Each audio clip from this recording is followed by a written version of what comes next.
मेरा नाम डॉक्टर अमित जानू है।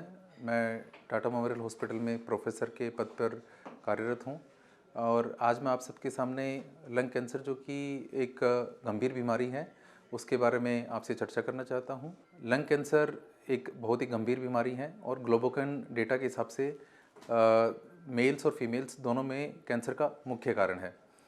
लंग कैंसर आमतौर पर इग्नोर किया जाता है क्योंकि इसके जो लक्षण होते हैं वो किसी भी आम खांसी जुकाम से सम्मिलित होते हैं। पेशेंट को खांसी है या पेशेंट को मुंह में खून आ रहा है या पेशेंट को वज़न कम हो रहा है या पेशेंट को ज़्यादातर ये लग रहा है कि मुझे ठीक नहीं लग रहा है। ये एक ऐसे लक्षण हैं जो कि किसी भी इंसान में देखे जा सकते हैं और इसलिए इसका जो डायग्नोसिस है वो काफ़ी लेट होता है।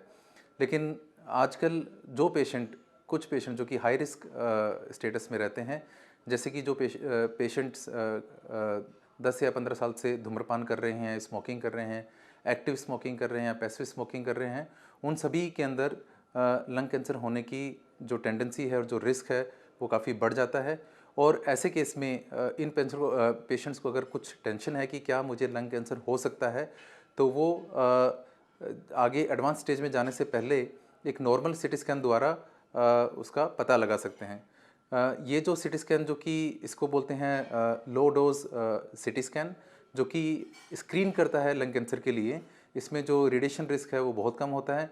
इसमें जो वहाँ का जो रेडियोलॉजिस्ट है वो ये देखता है कि क्या कुछ नोड्यूल आपकी छाती में है या नहीं है, और वो नोड्यूल है तो क्या उसके आगे कुछ करना है या नहीं करना है।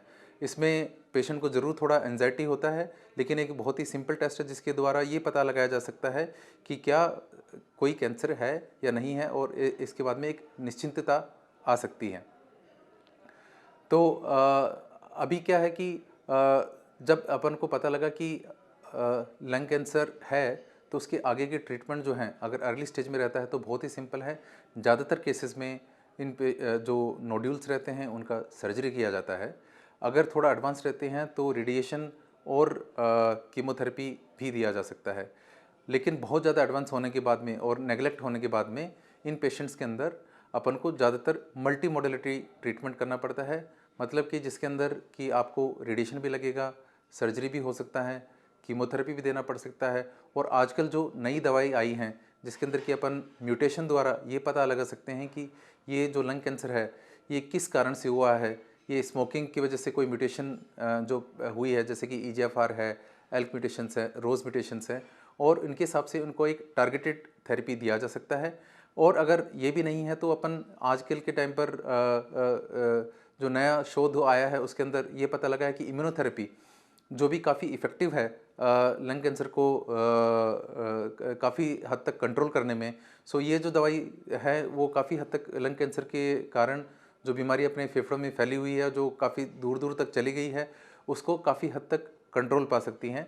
तो अपन को ये ध्यान रखना है कि अगर लंग कैंसर हुआ है तो ये लाइलाज नहीं है, इसका इलाज किया जा सकता है। डिपेंड करता है कि अपन कौन से स्टेज में आ रहे हैं, स्टेज 1 है, स्टेज 2 है, 3 है या 4 है।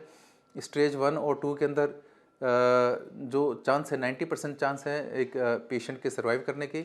स्टेज 3 और 4 के अंदर कम से कम ये रहता है कि 4 से 5 साल तक अगर म्यूटेशन पॉजिटिव है या फिर इम्यूनोथेरेपी दे सकते हैं उन पेशेंट्स को, तो वो 4 से 5 साल अपने निकाल सकते हैं। और बाकी के केसेस में अभी नए नए शोध के हिसाब से अपन आगे उन पेशेंट्स का फ्यूचर डिसाइड कर सकते हैं, और या फिर उन पेशेंट्स को दर्द हो रहा है या बाकी की चीज़ें हैं उनके हिसाब से उनका आगे का ट्रीटमेंट किया जा सकता है।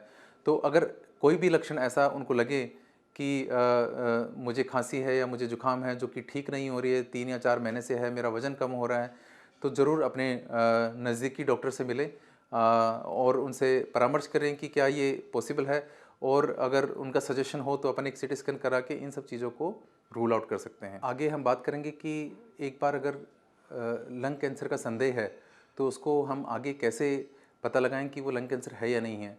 तो इसके लिए एक सीधा सा टेस्ट किया जाता है लंग कैंसर, जिसमें ये पता लगाया जाता है कि बीमारी फेफड़े में है या फेफड़े से बाहर गई है। अगर वो फेफड़े से बाहर गई है तो उसके आगे हम पेट स्कैन करते हैं। पेट स्कैन से हम ये पता लगाते हैं कि वो फेफड़े के अलावा कहाँ का गई, कि वो दिमाग में गई है, हड्डियों में गई है, या फिर नीचे के विसरा में गई है, लीवर में गई है। सो ये सब अपन पता लगाया जाता है। और अगर ये रहता है कि अपन आगे इस बीमारी का कौन सा म्यूटेशन आया है, उसके लिए अपन एक सुई डाल के उसकी तपास करते हैं, जो कि एक सीटी स्कैन के माध्यम से या ब्रोंकोस्कोपी के माध्यम से पेशेंट के अंदर डाली जाती है। ये एक बहुत ही सिंपल और सरल टेस्ट रहता है। इसके लिए कोई भी टेंशन की आवश्यकता नहीं है, जिसके अंदर आपका टुकड़ा निकाल के ये पता लगा जा सकता है कि वो कैंसर की बीमारी है या किसी और बीमारी के कारण आपका लंग नोड्यूल आया है। और एक बार ये पता लग जाता है कि ये लंग कैंसर है, तो इसके आगे का जो निदान है उसके लिए उससे पहले एक ब्रेन का अपन स्कैन करते हैं कि क्या ब्रेन के अंदर वो फैला हुआ है। उसके लिए हम एक MRI करके देखते हैं कि वो आगे अगर फैला हुआ है नहीं फैला हुआ है। जब अपन ये पता लग जाता है कि वो बीमारी जो है केवल छाती में ही लोकेटेड है, तो ज़्यादातर केसेस में सर्जरी किया जाता है। और अगर वो लगता है कि थोड़ा आगे फैला हुआ है तो रेडिएशन का बारे में सोचा जाता है। अगर ऐसा लगता है कि वो और ज़्यादा फैल गया है तो अपन उसको कीमोथेरेपी के माध्यम से उसको कंट्रोल करने की कोशिश करते हैं।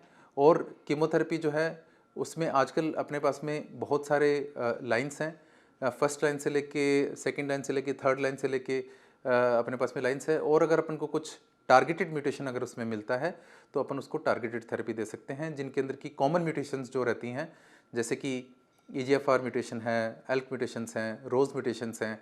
ऐसे विभिन्न प्रकार की म्यूटेशंस हैं जिनका कि उसकी एक स्पेसिफिक दवाई के रूप में उसको ट्रीट किया जा सकता है। या फिर जो आजकल इम्यूनोथेरेपी है वो थोड़ा कॉस्टली है, लेकिन उसका भी काफ़ी तरीके से अपन लंग कैंसर का निवारण कर सकते हैं। सो धन्यवाद। अगर आपके कुछ क्वेश्चंस रहेंगे तो आप मुझे बताइए, हम उनका आंसर देंगे। धन्यवाद। अगर आप सबके इस वीडियो सुनने के बाद में कुछ क्वेश्चंस हैं जो कि उभर रहे हैं, जिनका आपको लगता है कि ना हम लोगों ने ठीक तरह से आंसर नहीं दिया, तो आप लंग कनेक्ट उससे जुड़िए और हम प्रयास करेंगे कि आपका हर क्वेश्चन का आंसर मिल पाए और आपको आगे का जो इस बीमारी से रिलेटेड जो भी सुझाव है वो हम आपको देके आपकी हेल्प कर पाएँ। धन्यवाद।